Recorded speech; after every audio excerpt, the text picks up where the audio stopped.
أعوذ بالله من الشيطان الرجيم بسم الله الرحمن الرحيم ومن آياته أن خلق لكم من أنفسكم أزواجا لتسكنوا إليها وجعل بينكم مودة ورحمة۔ محترم سامعین و ناظرین، سورہ روم میں اللہ کا ارشاد ہے زوجیت کے حوالے سے کہ اللہ کی نشانیوں میں سے ایک نشانی اور ایک علامت یہ بھی ہے، اگر آپ نے اللہ کو پہچاننا ہے اور اللہ کی معرفت کے لیے یہی بھی کافی ہے کہ اس نے آپ کے نفسوں میں سے آپ کے لیے جوڑا پیدا کیا، اور وہ جوڑا اس لیے کہ لتسکنوا الیہا، کہ اس کے ذریعے سے آپ کو سکون ملے اور آپ کے درمیان اللہ نے مودت اور رحمت برقرار رکھا۔ اس آیت میں اللہ نے زوج و زوجہ یعنی جو زوجیت کا مسئلہ ہے، شوہر اور بیوی کا مسئلہ ہے اور ان کے درمیان جو محبت ہے، جو سکون ہے، اللہ نے کہا ہے کہ یہ میری وجود کی سب سے بڑی دلیل ہے۔ آپ دیکھ رہے دوستو، ایک طرف سے صنف نازک ہے زن کی شکل میں، ایک طرف سے صنف ضخیم ہے مرد کی شکل میں، اور پھر ان کے درمیان جو تعلق ہے محبت کا، سکون کا، مودت کا، رحمت کا، یہ ایسے نہیں وجود میں آتا۔ کوئی ہے جو اس محبت کو ان دونوں کے درمیان ڈال بھی رہا ہے اور ان کو آپس میں ایک دوسرے کے بنسبت مہربان بھی بنا رہا ہے، اور ایک دوسرے کے ساتھ ان کا ناز و نیاز کا رابطہ بھی برقرار ہے۔ یہ جو ناز و نیاز کا رابطہ ہے، یہ جو محبت کا رابطہ ہے، یہ جو سکون کا رابطہ ہے، میرے اللہ نے اس کو اپنے وجود کی سب سے بڑی دلیل قرار دیا ہے۔ جس طرح آسمان اللہ کے وجود پر ایک اسٹرانگ دلیل ہے، یہ بچھی ہوئی زمین، یہ ستارے، یہ چاند کی چاندنی ہے، یہ سورج، یہ پہاڑے، یہ درند چرند پرند، یہ صحرائیں، یہ سمندر، یہ انسانوں کا جمع غفیر، یہ حیوانات، یہ ملائک، یہ جنات، مختلف فضاؤں کے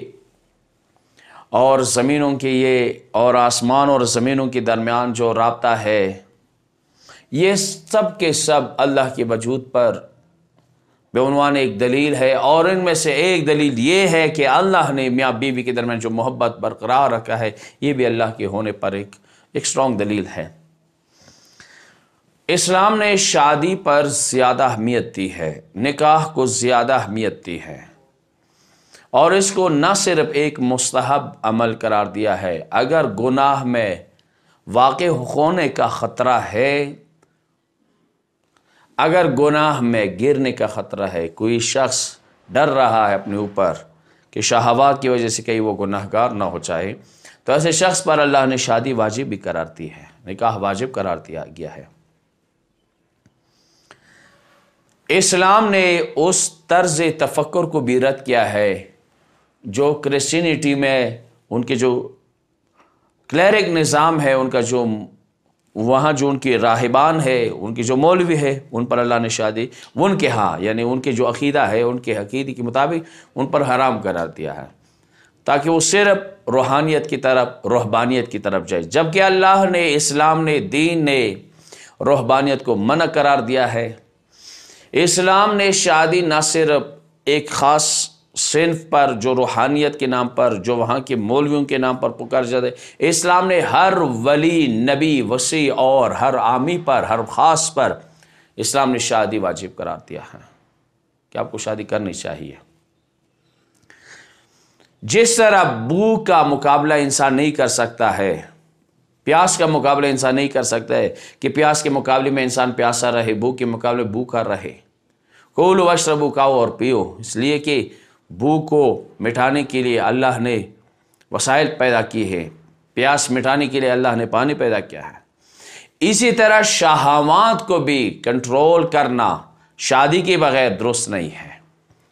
فرزند رسول امام صادق علیہ السلام کے پاس ایک عورت آئی اور کہا انی مبتلا، میں مبتلا ہوں۔ تو امام صادق علیہ السلام نے فرمایا آپ کا مبتلا سے کیا مراد ہے؟ کہا میں نے شادی اسی وجہ سے ترک کیا ہے کہ مجھے نماز اور روزے کی فضیلت حاصل ہو جائے، یعنی کہیں ایسا نہ ہو کہ میں شادی کر کے اور اس شادی کی وجہ سے میرے نماز میں رکاوٹ آ جائے، چونکہ میں نے شوہر کو پھر ٹائم دینا ہوگا، میرے روزے میں رکاوٹ آئے گی، پھر شوہر کو ٹائم دینا ہوگا، اسی وجہ سے میں نے شادی ترک کیا ہے۔ تو فرزند رسول نے فرمایا اگر نماز کی جو فضیلت ہے اور روزے کی جو فضیلت ہے اس کو حاصل کرنے کے لیے شادی ترک کرنا فضیلت رکھتا ہے، تو یہ فضیلت زہر مرضیہ کیوں حاصل نہیں کر رہی ہے؟ اس نے کیوں شادی کی؟ لہٰذا امام صادق علیہ السلام اس کو منع فرمایا، اور حتیٰ رسول اکرم نے فرمایا ہے شرارکم وصابکم، آپ میں سے وہ بدترین لوگ وہ ہے جو شادی کی صلاحیت رکھتے ہیں، چاہے وہ لڑکی ہے یا لڑکا ہے، اور وہ شادی کرنا نہیں چاہتے ہیں اور ایسے ہی دنیا سے چلے گئے شادی کے بغیر، کر سکتے تھے لیکن نہیں کیا انہوں نے شادی۔ تو نبی کریم نے فرمایا ایسے لوگ شرارکم، سب سے بدترین لوگ یہی ہے، برے لوگ ہیں یہ اچھے لوگ نہیں ہے۔ اچھے لوگ وہ ہے، اچھی عورتیں وہ ہے جو شادی کے لیے کمر ہمت باندھے اور شادی کی طرف قدم اٹھائے اور شادی سے انکار نہ کر لے، نکاح سے انکار نہ کر لے، ایک گھر کو بنانے کے لیے وہ قدم اٹھائے۔ تو یہ ہے اسلام کا ایک حکم۔ اور ساتھ ساتھ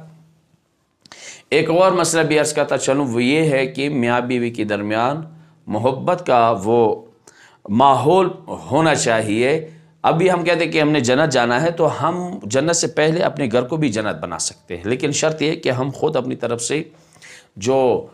جنت کی جو خصوصیات ہے وہ اپنے اندر اس کو پیدا کرنا ہوگا۔ وہ یہ ہے کہ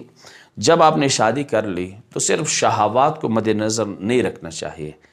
ایک لائف ہے دونوں کا، 60 سالہ لائف ہے، 70 سال، 80 سال، اب جتنا بھی ہے، ایک طویل لائف ہے، طویل سفر ہے۔ تو بیوی کا ہم سفر شوہر ہے، شوہر کا ہم سفر بیوی ہے۔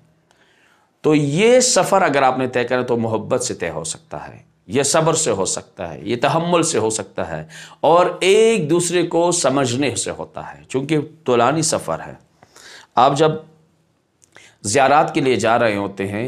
ایران، عراق مثلا، تو آپ نے ایک بہترین ہم سفر کو لینا ہے، ایسے ہم سفر کو جو آپ کو اذیت دے رہا ہے، جو آپ کا ساتھ دے، جو آپ کو نہیں سمجھتا ہے، تو آپ اس کو اپنے ساتھ ہمراہ لینا نہیں چاہتے ہیں۔ تو یہ جو 60-70 سال ہم سفر ہے اس کے لیے بھی دقت کی ضرورت ہے، غور طلب مسئلہ ہے یہ کہ میں نے کسی کے ساتھ ہم سفر ہونا ہے، تو اس میں ایک جو چیز ائمہ اطہار علیہ السلام نے زیادہ اس پر تاکید کی وہ ہے کہ ایک دوسرے کو برداشت کرنا۔ بیوی کو چاہیے کہ وہ شوہر کو برداشت کرے اور شوہر کو چاہیے کہ وہ بیوی کو برداشت کر لے۔ روایت ہے اگر شوہر بیوی کی بد اخلاقیوں پر صبر کر لے تو ایسے شوہر کو اللہ صبر ایوب عطا فرمائے گا، اور اگر بیوی نے اپنے شوہر کی بد اخلاقیوں کو برداشت کیا، طلاق کی طرف نہیں گئی، کورٹ کی طرف نہیں گئی، بلکہ اس نے تحمل اور برداشت سے کام لیا، تو ایسے عورت کو حضرت آسیہ بنت مزاحم، قرآن میں جس کا ذکر ہے، جو مقام اللہ آسیہ بنت مزاحم کو دے گا وہی مقام اللہ ایسی عورت کو بھی دے گا جس نے صبر کیا اپنے شوہر کی بد اخلاقیوں پر۔